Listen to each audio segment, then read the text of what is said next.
द्रवहु सुदशरथ अजर बिहारी।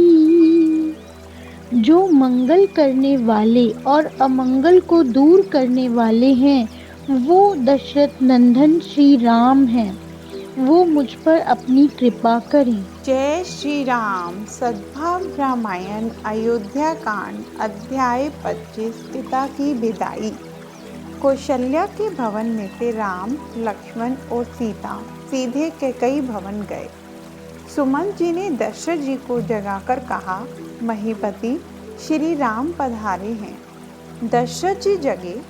तीनों को देखकर फिर आंखें बंद कर ली। उनसे सहन नहीं हुआ। बोले, सुमंत, राम के साथ वैदेही को देखता हूँ। क्या वैदेही भी वन में जा रही है? हाँ महाराज। सुमंत, मेरी ओर से वैदेही को कहो कि बेटी, यदि तुम्हें अवध में रहना अच्छा न लगे तो तेरे पिता स्वयं रथ चलाकर तुझे जनकपुर छोड़ आएंगे। बेटी, हम पर इतना बड़ा प्रहार मत कर। जानकी पिताजी के चरणों में गिर पड़ी। दशरथ जी ने कहा, बेटी, मैं समझता हूँ कि तू आर्य नारी है।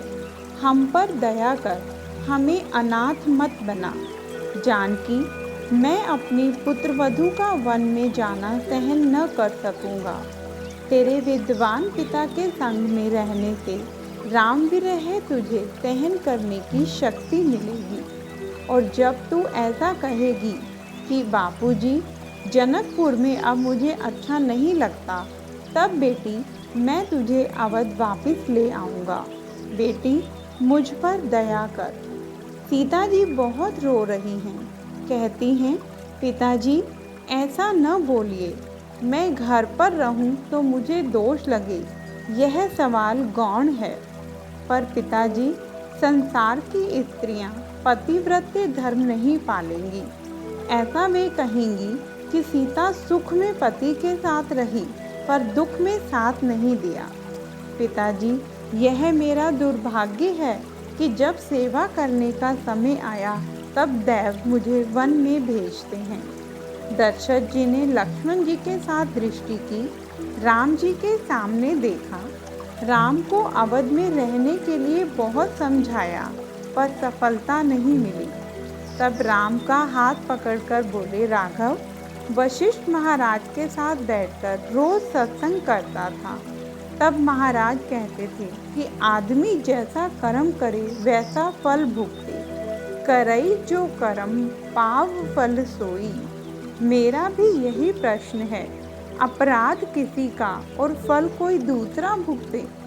इसी से मैं कहता हूँ कि भगवान की गति अति विचित्र है, उसे कौन जान सकता है। इतने में कैकई ने खड़ी होकर कहा, राम, तेरे पिताजी प्राण छोड़ देंगे पर तुझे जाने के लिए नहीं कहेंगे। सूर्यदेव बहुत ऊपर आ चुके हैं, अब तुम्हें अवध छोड़नी चाहिए। यह कैकई की निष्ठुरता की चरम सीमा है। मुनि के वस्त्र, मालाएं और कपमंडल मंगवा दिए। राम से कहा, यहाँ के कपड़े उतारकर वल्कल धारण कर लो। कैकई माँ की आज्ञा होते ही राम जी ने माँ को वंदन कर वकल्प पहन लिए। दुख तो इसे कहा जाए, इसके आगे हमारा दुख क्या। जिस क्षण को अयोध्या का साम्राज्य मिलने वाला था, उस क्षण साम्राज्य तो क्या पहने हुए कपड़े भी उतर गए और वल्कल पहनकर 14 वर्ष दर दर भटकने का वक्त आया। राम कथा यह मानव जीवन का सबसे बड़ा आश्वासन है। संसार की व्यथा को हल्की करना चाहते हैं तो राम कथा सुनिए, एक जबरदस्त आश्वासन मिलेगा, जीवन हल्का हो जाएगा। और नारी समाज के लिए तो सीता का चरित्र अद्भुत प्रेरणादायी है। श्री सीता जी यह समस्त नारी समाज का गौरव हैं। कितना सहन किया इस नारी ने। एक बार वन में चलते चलते लक्ष्मण जी फल फूल लेने पीछे रह गए थे। राम जी को प्यास लगी, कंठ सूखने लगा। राम जी ने सीता जी के सामने देखा। सीता जी समझ गई कि राम जी कुछ तकलीफ में हैं। पूछा, क्यों महाराज? सीता, मुझे बहुत प्यास लगी है। राम जी ने कहा। घना जंगल था। सीता जी तुनबी लेकर पानी की खोज में निकल पड़ती हैं।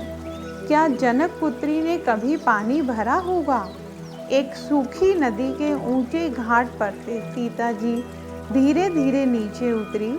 नदी के प्रांगण में एक बावली थी। पानी को शुद्ध करने के लिए सीता जी ने पानी को उचलती हैं। बावली उलेचनी यह भी एक कला है। इसके लिए तो कुशलता चाहिए। दोनों हाथों से हिला हिलाकर सीता जी बावली स्वच्छ करने का प्रयत्न करती हैं, पर बावली स्वच्छ नहीं होती। इतने में दो चार भील किशोरियां दौड़ती दौड़ती सीता जी के पास आई। सीता जी के सौंदर्य को देखकर भील स्त्रियों को लगा कि जंगल में तो हम जैसी स्त्रियां होती हैं, यह तो स्वर्ग में से उतरकर आई हुई स्त्री लगती है। उन्होंने सीता जी से पूछा, बहन, तू किसकी पुत्री है? तूने कभी शारीरिक श्रम किया हो ऐसा नहीं लगता। तेरा शरीर अति कोमल है। तेरे हाथ थक गए हैं। तू कौन है बहन? सीता ने कहा, बहनों, तुम सबने सुना हो कि इस धरती पर जनकपुर नामक राज्य है। वहाँ के महाराज जनक की मैं पुत्री हूँ और राघवेंद्र की घर की महारानी हूँ। बहनों, मेरे जीवन में इतने सारे सुख थे कि मुझे कभी धरती पर पैर नहीं रखना पड़ा, पर आज मेरा नसीब खींचकर मुझे वन में लाया है। मेरे पति देव को प्यास लगी है, उनके लिए पानी भरने निकली हूँ। सीता जी के इन वचनों को सुनकर भील स्त्रियों को सुषुप्त आत्मा जग उठी। उन्होंने कहा, आप जीवन भर बावली उलेचती रहेंगी तो भी बावली स्वच्छ नहीं होगी, क्योंकि तू जगत की माँ है और यह बावली तेरा बालक है। बावली को ऐसा लगता है कि यदि मैं स्वच्छ हो जाऊंगी तो माँ मुझ पर हाथ फेरना बंद कर देगी। बच्चे को माँ का हाथ मिला है, उस हाथ का आनंद यह क्यों छोड़ दे? फिर तो ऐसी जानकारी मिलती है कि भील स्त्रियों ने बावली स्वच्छ कर दी, पर मुझे जो मूल बात कहनी है वह यह है कि सीता ने कितने दुख सहन किए। तुलसीदास जी लिखते हैं, सीता, लखन और राम ने वलकल परिधान किए। कैकई माँ के पैर छूकर तीनों ने महाराज दशरथ के पैर छुए। दशरथ जी मूर्छित हो गए, कुछ बोल नहीं सके। पिताजी को मूर्छित देख राम जी को चिंता हुई। पिताजी का ध्यान रखने के लिए सुमन जी से कहकर वनिता और प्रिय बंधु के साथ भगवान राम ने अयोध्या के राजमार्ग पर कदम रखा। जय श्री राम। राम प्राणहु ते प्राण तुम्हारे, तुम्हा रघुपति ही प्राणहु ते प्यारे।